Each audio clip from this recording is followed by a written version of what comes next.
Today's trick is going to be Fakie Frontside 50-50 stalls.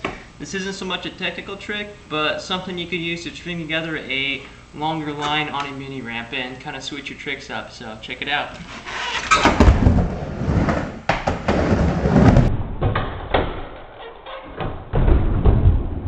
For Fakie Frontside 50-50 stall, the basic board motion is you're going to come up and pivot with your back truck and put your front foot on the coping like this and do a little bit of stall and go back in. So the most important thing you want to remember when you come up for this trick is you want to get your back truck securely on the coping, because that's what you're going to use to pivot and put your front truck back on top.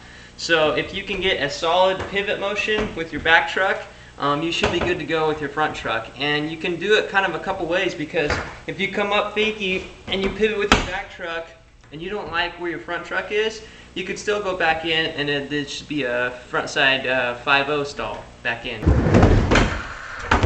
So you can do it that way too. So it's kind of a 2-in-1 type of trick if you don't like how it's turning out. So the most important thing on this trick is when you come up to do the stall, see my wheel next to the coping right here?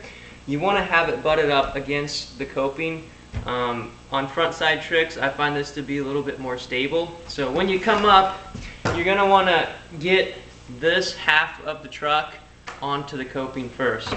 That way, you see how the wheel's pinched up against the coping? It's not going anywhere, so you're not going to slip out.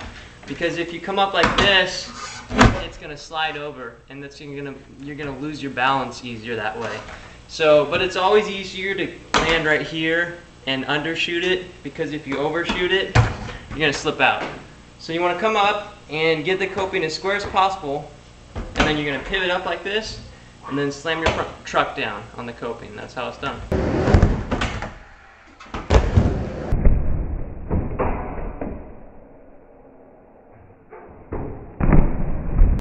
Alright, so to get out of a frontside 50-50 stall, it's basically the reverse motion of getting into it. So if you're locked in on the coping and both your wheels are snug against this side of the coping right here, then you should be good to go. Because all you need to do is you're going to put most of your weight on your heel right here, and you're going to want to lean back a little bit, because that's going to lift this wheel up.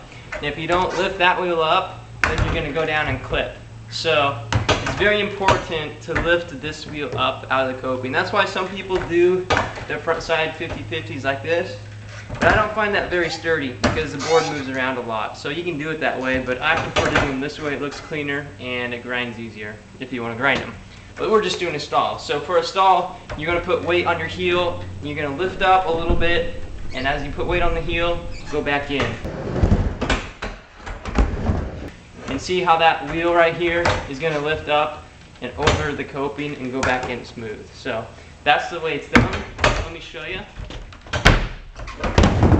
You know, learn it on something small and then move it up to something bigger, because once you get this trick down, you can use it to connect and string together all your lines that you've learned. And this isn't so much of a trick that's going to really impress anybody, but if you're going up fakie and don't have any other tricks to do, you can just throw in a little bit of a stall, and then once you go back in, you're already set up to do something regular stance. So it's a good trick to learn and a good trick to have. So hope this trick tip helped, and go out there and learn it.